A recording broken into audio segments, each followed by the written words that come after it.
Craftsman lineup of gas-powered string trimmers is packed with features, but one that really stands out is the Easy Wind bump head found on every Craftsman gas-powered model.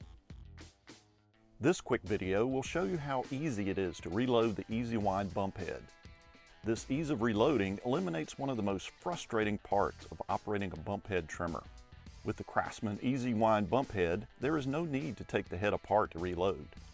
Simply feed the ends of the two lines into the eyelets and turn the bump knob to wind the lines into the head. It's that simple.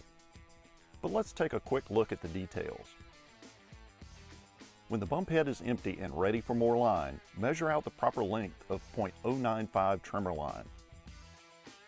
2 6-foot lengths for the small Easy Wind head, or 2 10-foot lengths for the large Easy Wind head.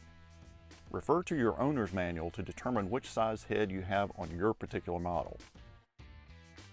Next, cut one end of each line at roughly a 30-degree angle. Turn the bump knob to align the arrows with the arrows on the spool cover.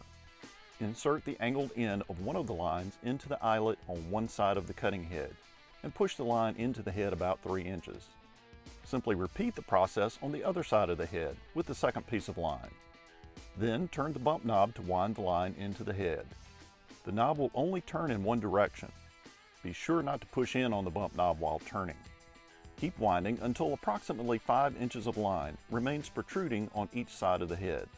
And you're done. It's just that easy. The Craftsman Easy Wind head offers reliable bump feeding because the two lines are separated by channels inside the head, so there's no overlapping. This lessens the chances of the lines getting tangled and causing a jam, so the head bump feeds smoothly. And as we've just shown, reloading the line is simple and easy. These are the two biggest pain points of standard bump feed trimmer heads. Try the Craftsman Easy Wind bump head today, and you'll never look at string trimming the same way ever again.